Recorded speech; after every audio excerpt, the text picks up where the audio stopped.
तो फ्रेंड्स, आज की इस वीडियो में हम लोग देखेंगे कि स्टैक क्या होता है। तो स्टैक भी एक तरह का डेटा स्ट्रक्चर है जिसमें हम लोग अलग अलग एलिमेंट्स और डेटा को स्टोर कर सकते हैं। और ये जो स्टैक है ये लास्ट इन फर्स्ट आउट के प्रिंसिपल पे काम करता है। यानी कि जो भी एलिमेंट हम लोग स्टैक में सबसे पहले अगर ऐड करेंगे तो वो हम लोग को सबसे लास्ट में मिलेगा, और जो एलिमेंट हम लोग सबसे लास्ट में ऐड करेंगे वो हम लोग को सबसे फर्स्ट में मिलेगा। यानी कि जो भी एलिमेंट जो लास्ट में इन होगा वो सबसे पहले आउट होगा। इस प्रिंसिपल पे जो है स्टैक काम करता है। और स्टैक में बेसिकली 3 मेथड होते हैं। एक होता है पुश मेथड जिसकी मदद से हम लोग एलिमेंट को ऐड करते हैं। एक होता है पॉप मेथड जिसकी मदद से एलिमेंट को रिमूव करते हैं। और एक होता है पीक मेथड जिसकी मदद से हम लोग जो टॉप मोस्ट एलिमेंट है उसको देख सकते हैं। तो ये 3 मेथड होते हैं स्टैक में। अब देखिए क्या होता है, जब भी हम लोग स्टैक में एक पुश मेथड का यूज़ करते हैं तो एक जो एलिमेंट है वो अपना स्टैक में जो है पुश हो जाता है। जैसे कि उसके अंदर हम लोग मान लीजिए अगर वैल्यू दिए होंगे 1 तो वो स्टैक में ऐसे चला जाता है। अब फिर हम लोग दोबारा अगर पुश मेथड का यूज़ करते हैं तो जो पहला एलिमेंट था इसके ऊपर एक और एलिमेंट ऐड हो जाता है और उसका वैल्यू जो हम लोग देते हैं वो वहाँ पे रहता है। तो एक के ऊपर एक यहाँ पे स्टैक में जो है एलिमेंट्स जाते हैं। अगर दोबारा अगर फिर से एक बार और पुश मेथड यूज़ करते हैं हम लोग तो एक और जो है स्टैक पे एक और एलिमेंट ऐड होता है, और वो जब भी लास्ट एलिमेंट ऐड हुआ तो उसके ऊपर ऐड होता है। तो उसमें भी अगर कुछ वैल्यू होता है, मान लीजिए यहाँ पे 3, तो ये ऐसे है। तो ये देखिए अगर ये जो स्टैक है इसमें एक के ऊपर एक एलिमेंट्स है, तो अब जब भी अगर आप पॉप मेथड का यूज़ करिएगा, अगर आप पॉप मेथड का यूज़ करिएगा तो आपका ये जो टॉप मोस्ट एलिमेंट है ये यहाँ से रिमूव हो जाएगा, आपके स्टैक से हट जाएगा। और अगर आप पीक मेथड का यूज़ करिएगा तो आपका ये जो टॉप मोस्ट एलिमेंट है उसका आपको वैल्यू मिल जाएगा। जैसे कि अगर अभी हम लोग करेंटली अगर इस स्टैक पे पीक मेथड का यूज़ करें तो आपका जो टॉप मोस्ट एलिमेंट का वैल्यू होगा यानी कि ये 3, ये आपको ये पीक मेथड रिटर्न कर देगा। तो पुश से हम लोग एलिमेंट स्टैक में ऐड करते हैं, पॉप से जो टॉप मोस्ट एलिमेंट है उसको रिमूव करते हैं, और रिमूव करते के साथ साथ ये पॉप मेथड हम लोग को वो एलिमेंट का वैल्यू भी है वो भी रिटर्न करता है। लेकिन अगर हम लोग को केवल जो टॉप मोस्ट एलिमेंट का अगर वैल्यू चाहिए रहता है, हम लोग को उसको रिमूव नहीं करना हो, तब हम लोग पीक मेथड का यूज़ करते हैं, जिससे हम लोग को जो टॉप मोस्ट एलिमेंट का है उसका हम लोग को वैल्यू मिल जाता है। तो चलिए अब इंटेलिजेंट आइडिया में चलते हैं और देखते हैं कि जावा में स्टैक को कैसे यूज़ करते हैं। तो देखिए मैंने यहाँ इंटेलिजेंट आइडिया खोल रखा है। अब यहाँ पर हम लोग सबसे पहले एक स्टैक को क्रिएट करते हैं। तो स्टैक को क्रिएट करने के लिए हम लोग स्टैक क्लास को इंपोर्ट करना पड़ेगा। देखिए जो java.util पैकेज में स्टैक क्लास है इसको आपको इंपोर्ट करना पड़ेगा।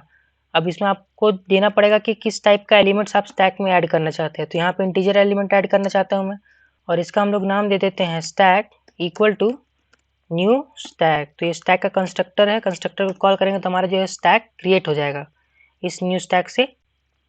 अब स्टैक में हम लोग जब एलिमेंट ऐड करते हैं तो उसके लिए हमारे पास क्या मेथड था, पुश मेथड था। तो जब भी हम लोग स्टैक डॉट पुश यूज़ करेंगे तो इसमें हम लोग कोई भी एलिमेंट को ऐड कर सकते हैं। तो चलिए पुश करते हैं। तो ये देखिए हमारा 1 जो है इसमें ऐड हो चुका है। एक और ऐड कर देते हैं स्टैक डॉट पुश, यहाँ पे ऐड कर देते हैं 2। देखिए सबसे पहले 1 ऐड हुआ और सबसे पहले 2 ऐड हुआ। तो इसकी मदद से पुश मेथड की मदद से हम लोग ऐड करते हैं। चलिए एक और ऐड कर लेते हैं स्टैक डॉट पुश, और यहाँ पे ऐड कर लेते हैं 3। देखिए मैंने यहाँ पे 3 एलिमेंट स्टैक में ऐड कर दिया है।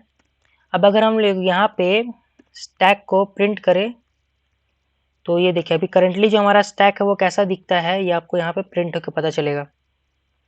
तो देखिए स्टैक में हमारे पास 3 एलिमेंट्स है एक अरे के फॉर्म में, पहले 1 फिर 2 फिर 3।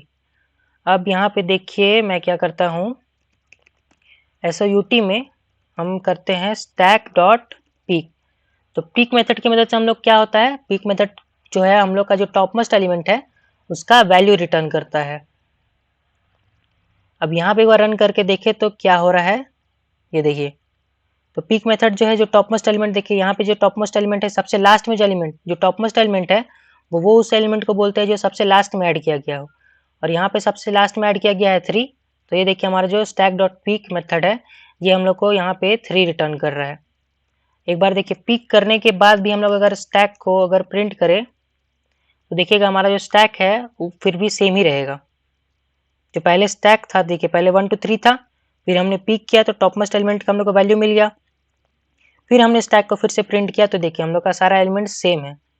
अगर वहीं हम लोग यहाँ पे पीक मेथड की जगह अगर पॉप मेथड का यूज़ करते हैं इसी स्टैक पे और एक बार रन करके देखते हैं, तब देखिए डिफरेंस क्या हो रहा है।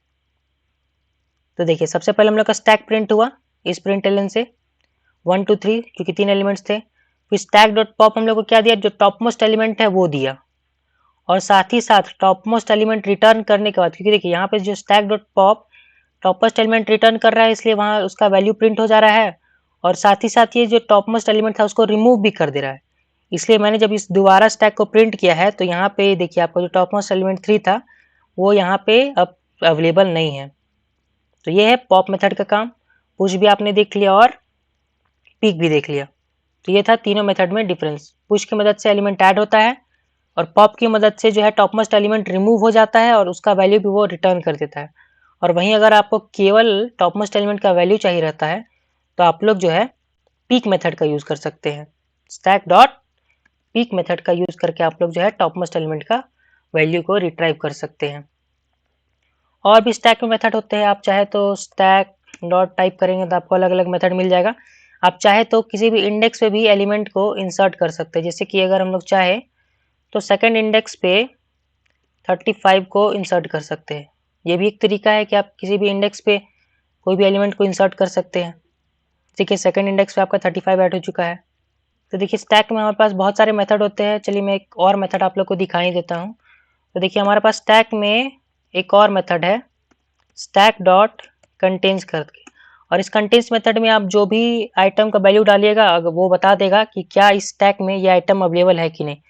तो अगर चेक करें कि अगर इसमें स्टैक में 35 है कि नहीं, तो ये क्या रिटर्न करेगा, ये बूलियन वैल्यू रिटर्न करेगा, इधर ट्रू या फिर फॉल्स।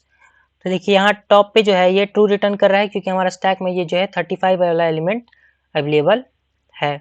और अगर हमारा ये 35 वाला एलिमेंट इस स्टैक में नहीं होता तब उस केस में ये फॉल्स रिटर्न करता। एक बार दोबारा प्रिंट करके देखते हैं। तो ये देखिए आपका ये यहाँ पे फॉल्स रिटर्न कर रहा है क्योंकि यहाँ पे जो 35 वाला एलिमेंट नहीं है। तो ऐसे ही स्टैक में बहुत सारे मेथड है, लेकिन बेसिकली आपके पास 3 ही मेथड होते हैं स्टैक में, पुश, पॉप और पीक। ये जो मेथड ये सारे लैंग्वेज में अवेलेबल होते हैं। तो चलिए अगली वीडियो में हम लोग देखेंगे कि जो क्यू डेटा स्ट्रक्चर है वो कैसे वर्क करता है। तब तक के लिए keep learning and keep coding.